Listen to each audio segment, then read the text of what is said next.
Kisah tersebarnya suku-suku di Merauke.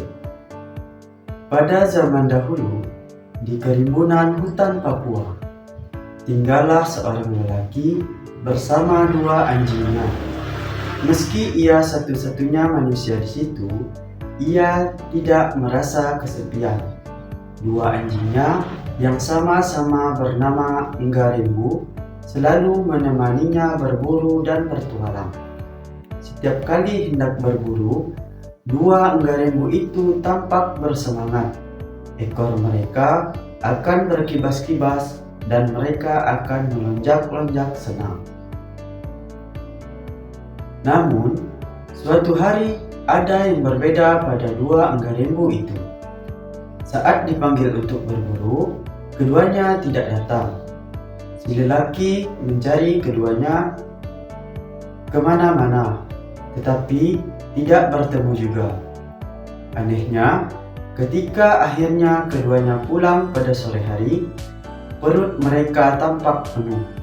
Terlihat jelas kalau kedua anjing itu kekenyangan. Si lelaki heran, siapa yang sudah memberi makan anjingnya?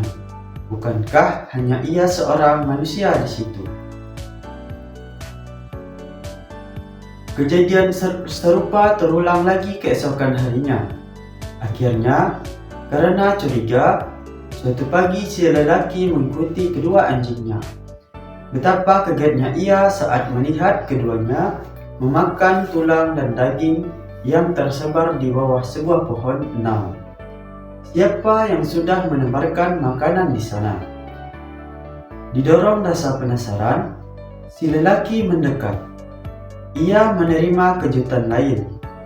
Ia mendengar suara-suara percakapan manusia dari dalam pohon enam itu. Ia kesal. Mengapa ada manusia yang tinggal di daerahnya tanpa minta izin? Tak tunggu lama, lelaki itu segera membongkar pohon itu. Tak ayal, seluruh penghuninya berhamburan keluar. Mereka berdiri berkelompok-kelompok. "Siapa kalian ini?" serunya. Setiap kelompok bicara. Bahasa mereka berbeda-beda. Namun, si lelaki bisa memahami semua bahasanya. Para manusia pohon itu meminta maaf karena tinggal di tanah si lelaki tanpa izin.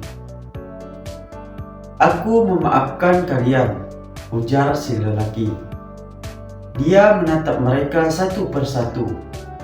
"Namun, aku tidak bisa membiarkan kalian tinggal di sini.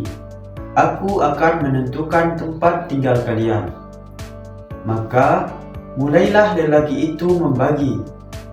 Kelompok manusia yang tinggal di pohon terbawah memiliki bahasa yang sama dengan si lelaki.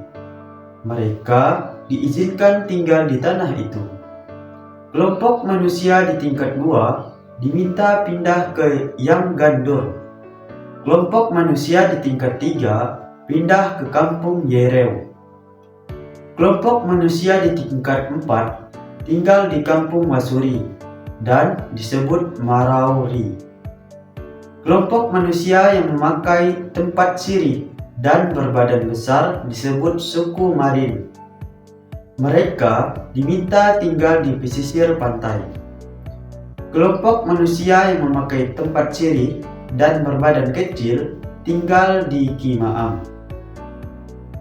Sementara kelompok manusia yang berada di tingkat paling atas pohon enam disebut suku Yei.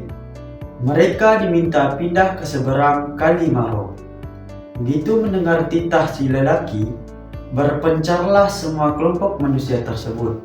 Mereka tinggal tersebar di tanah Merauke.